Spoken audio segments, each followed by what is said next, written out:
नमस्कार, सनातन विचार श्रृंखला में आपका स्वागत है। आज का विषय है जब एक भाई ने ही योजना बना करके बहन के अच्छे भविष्य के लिए अपने मित्र द्वारा उसका अपहरण कराया। यह कथा महाभारत से ली हुई है। आप जानते हैं कि श्री कृष्ण अर्जुन के मित्र थे और वे अर्जुन के सारथी महाभारत युद्ध में बने थे। उन्होंने प्रभु होकर के भी सारथी बनने का काम मित्रता की वजह से किया था। ये कहानी श्री कृष्ण और अर्जुन के बीच की है, जब अर्जुन ने श्री कृष्ण की बहन सुभद्रा का अपहरण किया था, जिससे कि अर्जुन और सुभद्रा का विवाह हो सके। कथा इस प्रकार शुरू होती है। एक बार रैवत पर्वत पर यादवों ने बड़ा ही शानदार उत्सव बनाया। वहाँ भगवान श्री कृष्ण और उनके मित्र अर्जुन भी उत्सव का आनंद ले रहे थे। उसी भीड़ में श्री कृष्ण की बहन सुभद्रा भी थी। अर्जुन ने सुभद्रा को देखा तो सुभद्रा के रूप पर मोहित हो गए। जब श्री कृष्ण ने देखा कि अर्जुन सुभद्रा को पसंद करने लगे हैं, तो उन्होंने अर्जुन से कहा कि तुम इसका अपहरण कर लो, और फिर यादवों के पास कोई रास्ता ही नहीं रहेगा, और फिर उनको सुभद्रा और तुम्हारा विवाह करवाना ही पड़ेगा। श्री कृष्ण और अर्जुन ने मिलकर एक योजना बनाई। उस योजना के अनुसार सुभद्रा एक दिन रैवत पर्वत पर देव पूजा करके अपनी सवारी से द्वारका के लिए रवाना होती है, तो अर्जुन ने श्री कृष्ण की बहन सुभद्रा को बलपूर्वक गोद में उठा करके अपने रथ में बिठा लिया और अपने स्थान को चल देते हैं। सुभद्रा के आए सैनिक दौड़कर द्वारका में चल रही सभा में जाकर अर्जुन द्वारा सुभद्रा के अपहरण का सारा हाल बताते हैं। सुभद्रा के अपहरण की खबर से पूरी द्वारका में हाहाकार मच जाता है। यादवों की आंखें गुस्से में लाल हो जाती हैं। कोई तलवार लेकर, कोई भाला लेकर, तो कोई धनुष बाण लेकर अर्जुन से बदला लेने को तैयार हो जाता है। इस पर श्री कृष्ण और सुभद्रा के भाई बलराम जी ने कहा, हे यदुवंशियों, हमें इस सारे समाचार को श्री कृष्ण को अवश्य बताना चाहिए, उनसे मंत्रणा करनी चाहिए। इतना जल्दबाजी करना ठीक नहीं है। इस प्रकार से युद्ध छेड़ देना ठीक नहीं है।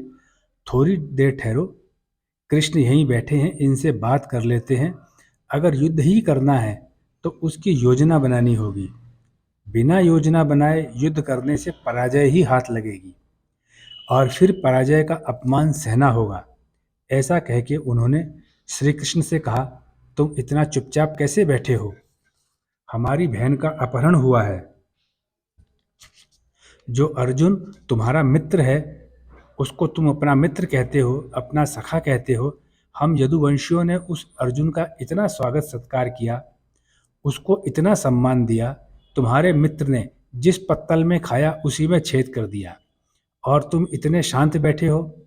उसका, हमारी बहन का अपहरण करना हमारे माथे पर पैर से ठोकर मारने जैसा है। कृष्ण, तुमको मित्र से कुछ कहने में संकोच है तो तुम महल में बैठो। मैं अकेला ही उसके पूरे कुल का नाश करने के लिए काफ़ी हूँ। मैं अर्जुन की इस हरकत को माफ़ नहीं करूँगा और इसका पूरा बदला लेकर रहूँगा। बलराम की ये बातें सुनकर यदुवंशियों ने उनके और युद्ध शुरू करने के जयकारे लगाने शुरू कर दिए।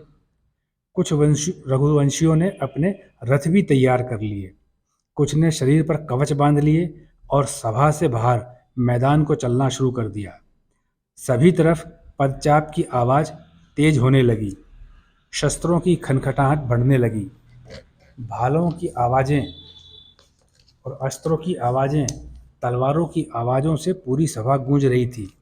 लेकिन श्री कृष्ण बड़े ही शांत अपने बाएं हाथ पर अपनी ठोड़ी टिकाए सब सुन भी रहे थे और देख भी रहे थे और मंद मंद मुस्कुरा भी रहे थे।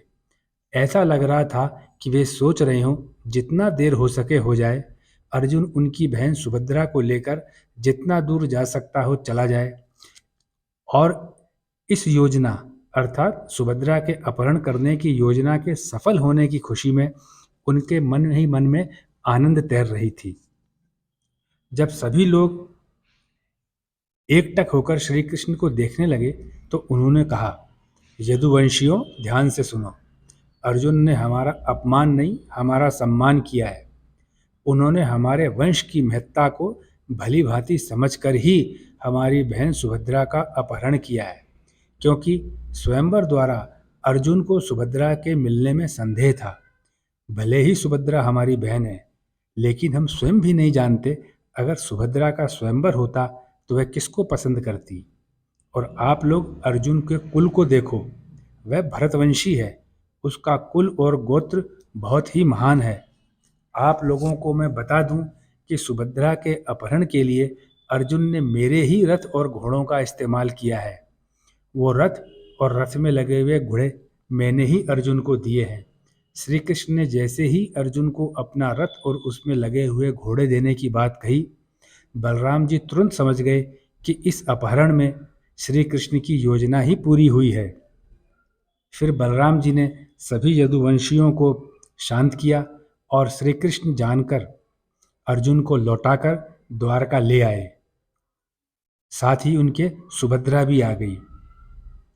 द्वारका में अर्जुन और सुभद्रा का विवाह विधि विधान से करवाया गया और अर्जुन और सुभद्रा साथ में रहने लगे। समय आने पर सुभद्रा ने एक पुत्र को जन्म दिया। उसका नाम अभिमन्यु रखा गया। इस प्रकार की सुभद्रा हरण की कथा महाभारत में है। यह कथा हमने महाभारत से ली है। एक योजना और भी है इसके अंदर जो चली आ रही है कि कहावत में है कि सुभद्रा जो है वह अर्जुन को पहले से पसंद करती थी, लेकिन महाभारत में ऐसा लिखा हुआ नहीं है।